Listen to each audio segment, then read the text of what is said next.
So yeah, Naked Lunch, 1991, David Cronenberg. And now, yeah, I've talked about Cronenberg a few times here already. We did one on Dead Ringers, one on Existenz. And all of his movies are so weird, pretentious, but in a good way. Like, I love the man. I love the man so much. And every time I go into a movie, I have no idea what to expect. Like, this is all I know about the movie, this Letterboxd page. I looked at it, I read the description a bit, and I was like, what, his typewriter turned cockroach? How does this make any sense whatsoever? Like, all of his movies have such a cool core idea, and it's presented in such a surreal, weird, visceral, like his trademark body horror way. And Naked Lunch is no exception at all. And all of his movies are so unique as well. You have literally no idea what's going to happen. And so going into this, not knowing anything, you have to be a Cronenberg fan. You have to at least be fine with some surreal, some disgusting, some sexual, some crazy, insane imagery and plot lines. I mean, if you see this image here, this banner, that's one indication of how the movie's going to go. So, where do I start? I am 100% not going to encapsulate the full meaning of this. It's just going to be like, my general thoughts, because I've heard a bit about the movie, like a bit of discourse online from what I've read and researched. And it's very interesting. So it's based on a book. Let me see who the author is here, it should say. So, oh, yeah, here, okay. So it's based on a book by William S. Burroughs called Naked Lunch. And apparently people say that it's a insane, surrealist, provocative, doesn't make any sense, doesn't really follow a plot, really sensory overload, raw book. Those are just like the buzzwords that I've heard like thrown around. I really do not know what it's about altogether. And then this movie is kind of about the main character in this film is supposed to represent the writer as William S. Burroughs as he is writing Naked Lunch, because in the film, our main character does write, and the piece that he writes is called Naked Lunch. And that much I've ingested and understood. I think I'm right about this. And so from my interpretation of like what I've read is that a lot of the weird surreal elements are like intertwined with this narrative of this guy trying to go through the creative process and William S. Burroughs being a addict, and how that kind of, I don't want to say inspired, but kind of just influenced heavily his work. So the main themes of the film, it can be a bit hard to define specifically, but it is about creativity, the creative process, alongside drug use and what that does to a person, while also exploring the innate, what word am I looking for here? The true self, the true subconscious, and trying to express that. Because again, from what I've heard about the book, is that it's very much, while he wrote it, he was again an addict on a lot of different things, and he was really trying to have a true representation of his soul and like a person's inside and how they feel. And this movie, that's how they took it. So I heard a lot of people saying, like, how is it possible to adapt the novel Naked Lunch into a movie? It's an impossible task, but Cronenberg did it by including this narrative. Okay, so going into this movie, I did not know any of that. I did not. I did all that research after the fact. So going into this movie, we start out on the movie. I had read this logline here. Typewriter turned cockroach, giving him advice. Kind of looks like a noir detective kind of thing. I had no clue what was going on. So it starts out, and he's an exterminator. He's a cockroach, just insect exterminator. And he has this dust. You know what? I'm just going to go full on into spoilers now. And he has this dust and it gets people high. And the so this dust, it is known to get these exterminators high. These exterminators are known to abuse this substance to get themselves high, and his partner in the film is using it. He has a strange lack of dust on a job, and then he runs out, and then he gets in trouble for it, and then he finds out soon after that his wife was using it to shoot up and get high, and she really liked the high. And so this kind of leads him down a path of, at first it seems like he's not going to go down that path, but then he does. And so, I don't know, the beginning is kind of a blur. So we have him being in this cockroach extermination business. But then a very key scene that I kind of like realized was key a bit after the fact was that he was having a conversation at a diner with his two friends who are also quite important in the film. And so his two friends are trying to discuss their writing process, and the best way to go about it is like too much editing kind of just boggling down the initial expression, and that makes it less true. But then a quote that our main character says, Peter Weller, by the way, fantastic. He's so good in this. He is amazing. He says, "Exterminate all rational thought." And so initially his friends are like, what are you talking about, man? But if we're thinking about this in the grand context of him being a writer and going down that drug path and trying to use that as his very raw expression, exterminate all rational thought, throw it on a page, get it out, and that is the substance, the context. And so that was a scene at the very beginning, which is, at the time that I watched it, I was like, okay, he's just, he's kind of out of it, whatever. And so he goes on to try these drugs, and then it seemingly randomly, he comes home, and his two best friends are like, it was so weird off the bat. Okay, so it starts off a little normal. Okay, exterminator, people using drugs. Okay, it's going to be weird. It's going to be like, drug use is going to be a very main theme. It's, it'll be weird, grungy, but, nothing insane. And then he comes home, and those two friends, one of them is having sex with his wife while the other one reads like poetic writing while they're doing it. And they're like, oh, we just got bored. It doesn't mean anything. And he's like, yeah, I know it doesn't mean anything, whatever. And then he goes to try some of this drug. And then his wife comes in the room, and he's like, hey, let's try our William Tell routine. And she puts a glass on her head, and then he brings out a pistol to shoot the glass, and he just kills her. And then he moves to across the world. Yeah, so that happens. Then he's like on the run from the law. And basically, okay, how does he get to the other side of the world? He's brought into custody, and then they have the powder. Like, we have your powder. How can we know you're actually an exterminator? So to prove that you're actually an exterminator, we're going to put this cockroach on this dust. And if he doesn't die, you're going to the slammer. And then the cockroach starts talking to him. And on the back of all the cockroaches in this movie, they all have talking anuses.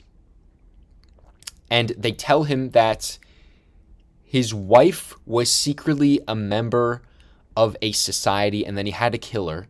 And then he does kill her. And then he has to go on the run.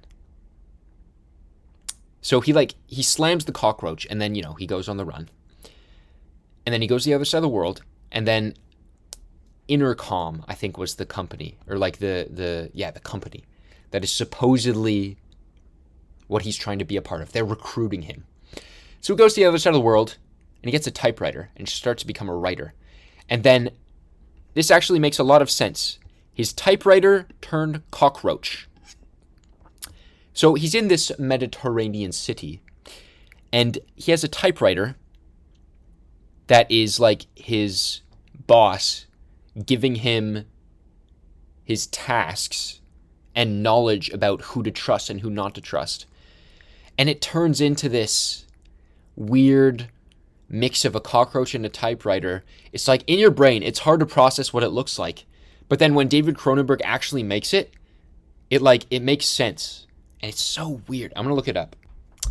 So here we have the cockroach typewriter.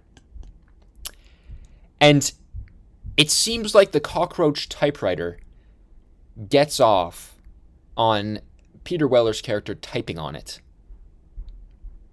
And what you can't see, which is blocked by this page here, is that revealed from these wings is a very pink, very fleshy-looking anus. And that is how it speaks to him. Okay, I still don't understand this movie 100%. I don't really know what's going on, like, most of the time. But, okay, after I get down this plot, I'll kind of, like, say, like, what I think it all means and the grand picture of it. So, okay, so. He's in this new city. He has this typewriter. He meets up with this group who are seemingly, you know, rich, well off. And he has, the guy he meets in the group, Ian Holmes' character, has his own typewriter. And then he wants to borrow that typewriter. And then he breaks it because every time a typewriter, like, turns into a cockroach and, like, roasts him, he wants to, like, beat it up. And all throughout while this is happening, at points he's, like, you know, stumbling around the city, doing some drugs. And there is a lot of moments in this movie where regular objects turn into a surreal personification of it. For instance, cockroach typewriter. And also other things that seemingly just, like, come out of nowhere. And there's a key scene in the middle of the movie as well where his friends come over to visit him. And they say they're concerned for him, blah, blah, blah, whatever. He's just, like, laying in this pile of dirt with a bag of his beaten up typewriter. And then they find him, they're like, oh, what's in the bag? He says, oh, the remains of a writing device. And they look in it, and it's just a bunch of drugs. But previously we had saw that he threw in a typewriter in there, but it's actually just, so you don't know what's real. So the intermingling of artistic expression and drug use is also mixed with a third plot line that I really haven't discussed, is his homosexuality. And so throughout this movie, I mean, at the beginning he has a wife. And then when he goes to this Mediterranean city, there's a group of boys that are part of this intercom. Is it part of the intercom, inner space, whatever? I think inner space is what it's called. The inner space boys. And they're supposed to be more overtly sexual and, like, hitting on him and everything. And he seems like he rejects it. And then the typewriter at one point tries to get him to write on it and say something sexual and something homosexual. But then he storms out of the room. He's trying to repress it. It's very subtle. But it makes a lot of sense. With these three components of homosexuality, of artistic expression, and of drug use. Those are, I think, the three key pillars here. Okay, in the middle. Man, I really don't know what happens in the middle. Like, I don't know the order of everything that happens. It was kind of just a blur. I'll try to get through this. And so, basically, the main important thing. He kind of gets into trouble with Ian Holmes' character. He breaks his typewriter. Then he goes into his house and he seduces Ian Holmes' partner because the cockroach typewriter said to. And then breaks his other typewriter as well. And then he comes back and he's like, oh, you're in so much trouble. And then the wife is like, oh, you know what? I'll take him to get his old typewriter and bring it to you. You know, don't worry, it won't be a problem. And then she, like, just runs off into this group of women. And then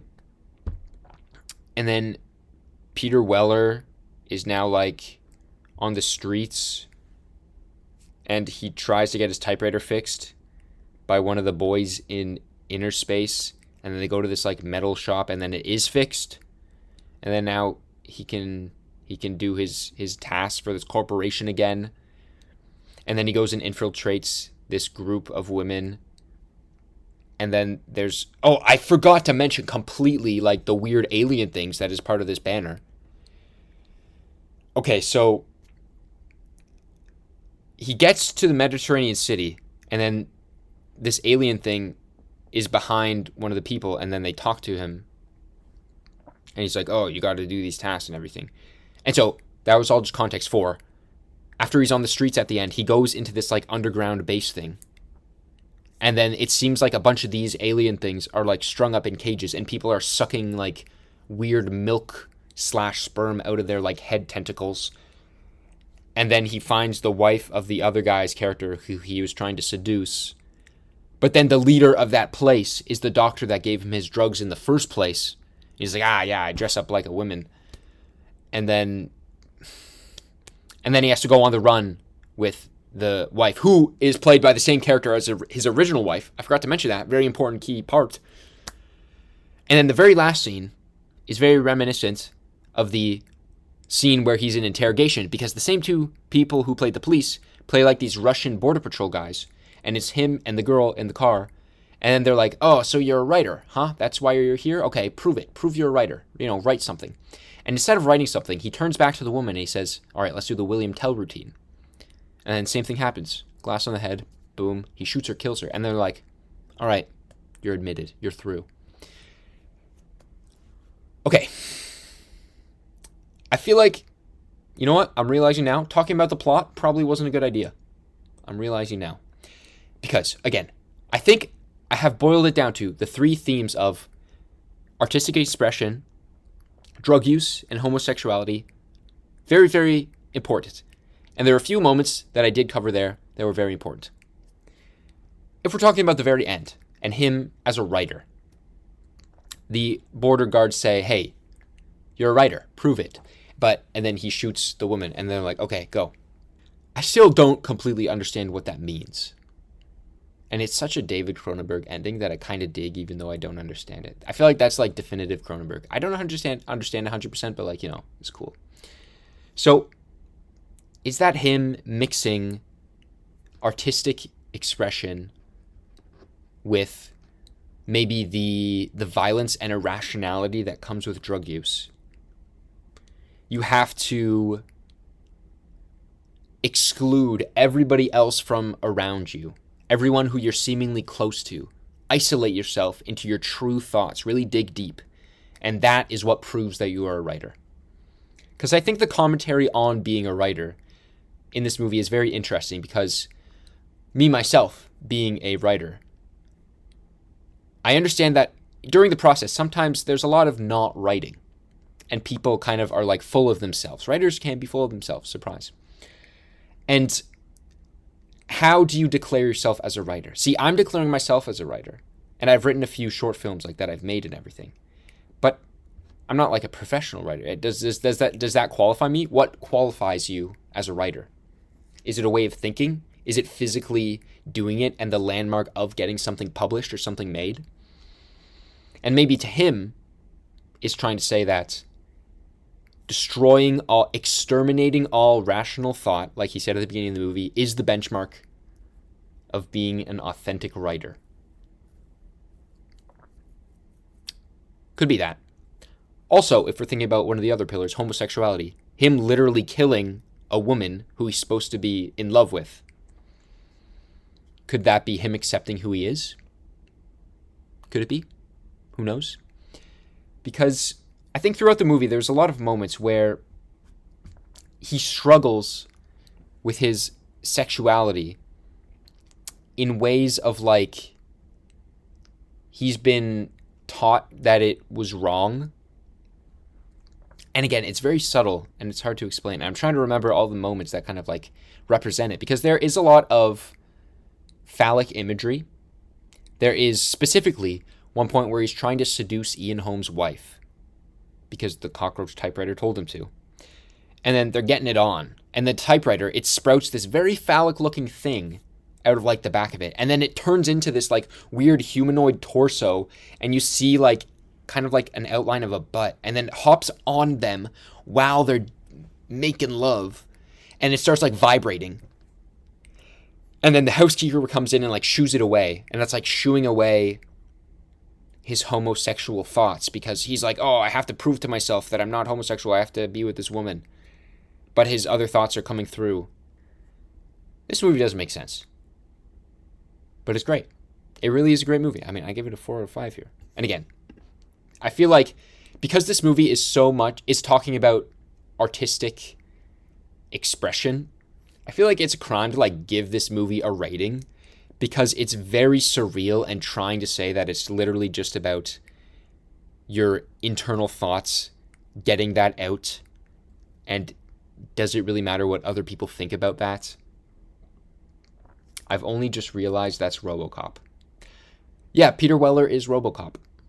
He does play RoboCop. And, if I'm transitioning from the big themes and like the very, very loose plot of this movie, he was absolutely fantastic in this movie. The way he spoke was very, very soft, but very poignant. It feels like he spoke loud enough for you to hear him, but he always had this very, very soft, very wise kind of like way of thinking and way of speaking. It always seemed like he knew what he was going to say and knew what he wanted to say. And at the beginning of the movie, it really seemed like he was the main character who had good morals. He wasn't going to do the drugs, but then, he just kind of dives into it. Okay, that's like a very mild, interpretation of him. But he was great. His facial expressions were very mundane the whole time. It was hard to see behind his facade. And I guess that kind of plays into him being a writer and him being in his head the whole time, right? Because his performance is him trying to put on a facade, a charade of a put-together man expressing repressing his sexuality and having his inner thoughts as a writer kind of just like tick behind his neutral face.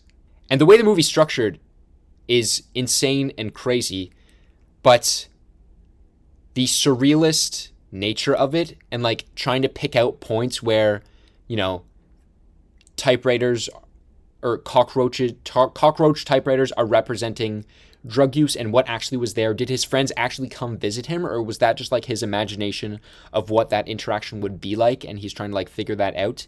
Because they mentioned that he's writing this piece, Naked Lunch, but throughout the movie we don't really see him writing that much.